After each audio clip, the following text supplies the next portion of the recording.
5 জন লোক হলেও 21শে জুলাই ধর্মতলায় যাবো, বার্তা মমতার, কি বলবো? আর যান, সারা জীবন তো ওই করেছেন উনি, রাস্তায় নেমে হেঁটেছেন, প্রশাসন দিল, লোকে 15 বছর কিছু করতে পারলেন না, মানুষকে হতাশ করলেন, বাংলাটাকে একদম মানুষের থাকার যোগ্য রাখেননি, আন্দোলনই করবেন শেষ জীবন পর্যন্ত। ববি হাকিমের মুখে মুখ্যমন্ত্রীর প্রশংসা। দেখুন, মুখ্যমন্ত্রী কাজ করছেন, বহু লোক প্রশংসা করছে, কেউ প্রশংসা করবে, কেউ নিন্দা করবে, সেটা নিয়ে তো আমরা কাজ করি না। ভালো কথা, তারা যদি ভালো কাজের প্রশংসা করেন বিরোধী হিসাবে, এটা ভালো। যদি আমাদের ভুল ত্রুটি হয় সেটা ধরিয়েও দিন। কুণাল ঘোষ দাবি করেছেন ববি হাকিমকে গ্রেপ্তার করা উচিত। দেখুন, কুণাল ঘোষ দাবি করলে তো সরকার করবে না, সরকার যখন মনে করবে কেউ অন্যায় করেছে তখন তার বিরুদ্ধে ব্যবস্থা নেবে, সেই জন্য তদন্ত চলছে। যে দোষী সাব্যস্ত হবে, যার বিরুদ্ধে প্রমাণ আসবে এই অনৈতিক কাজের, সরকার তার বিরুদ্ধে ব্যবস্থা নেবে। তারাতলা কাণ্ডে ফিরহাদ হাকিমের পাশাপাশি আনোয়ার খান এবং শামস ইকবালের বিরুদ্ধে এবার কমপ্লেন হয়েছে। দেখুন, এই অবৈধ নির্মাণ, অবৈধভাবে সরকারি জমি দখল করা, তার মধ্যে সরকারের লোকেরাই যুক্ত ছিল, নাহলে এত ব্যাপক পরিমাণে চলতে পারে না। এর মধ্যে আর কে কে আছে, সে যত তদন্ত এগোবে তখন বোঝা যাবে। মুসলমানদের জমায়েত করে এমন সাটা ভাঙা মার দেব, এই জেলার বিজেপি পতাকা তোলার লোক থাকবে না। বিজেপির জেলা সভাপতিকে গায়েব করে দেওয়ার হুঁশিয়ারি হুমায়ুন কবিরের, কি বলবেন? দেখুন, মমতা ব্যানার্জিও এরকম বলেছিলেন যে এমন করো যাতে বিজেপি বলবে না নিজেকে। ভাইপোও বলেছিলেন যে বিজেপি ভুলে যাবে, ছেড়ে দেবে, তারা এখন ভুলে গেছে, তাদেরকে লোক ভুলে গেছে।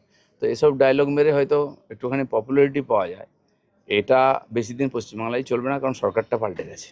তামান্নার ঘটনায় আরো 2 জন গ্রেফতার, এই নিয়ে মোট 12 জন মুখ্যমন্ত্রীর বলা। যত খুন হয়েছে, যত এই ধরনের অসামাজিক কাজ হয়েছে, তার সমস্ত যারা দায়ী সবাইকে খুঁজে বার করার। দেখুন, একাধিক ঘটনার তদন্ত চলছে এবং তার সত্য সামনে আসছে। আজিকর থেকে আমরা শুরু করেছি, সমাজে যত রকমের মহিলা, শিশু, এদের উপরে অত্যাচার হয়েছে, অনৈতিক কাজ হয়েছে, সব কটার বিচার হবে। লাভ জিহাদ, ল্যান্ড জিহাদ আর বলপূর্বক ধর্মান্তরণ রুখতে কঠোর আইন আনা হবে, মুখ্যমন্ত্রীর এই ঘোষণা, কি বলবেন?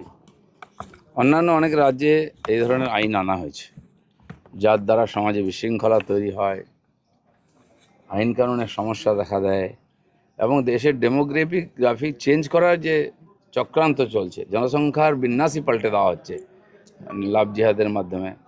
পশ্চিমবাংলায় তো জমি মাফিয়াদের একদম বলবালা, সরকারি জমি প্রায় নাই, সব দখল, খাল বিল নদী পর্যন্ত দখল হয়ে গেছে।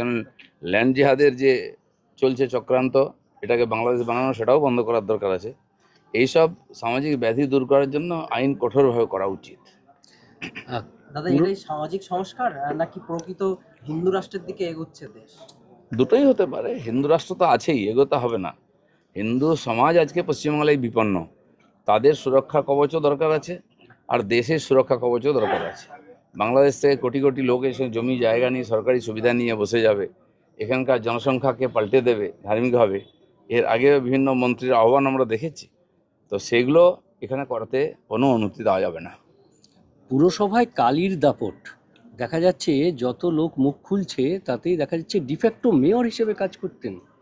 এরকম বহু জায়গায় বহু লোক ছিল যারাকে de facto minister, de facto councillor, mayor, chairman, তা এই দালালরাই দাপিয়ে বেড়াচ্ছে। টিএমসি পার্টিটাকেও দালালরা দখল করেছে, আর পুরো পশ্চিমবঙ্গকে দখল করে লুটপাট করেছে। মানুষ ভয়ে চুপ করেছিলেন, মুখ খুলতেন না। পুলিশও জানতো, পুলিশের হিম্মত ছিল না এদের গায়ে হাত দেয়। এখন সব সামনে আসছে এবং তার বিচার হবে।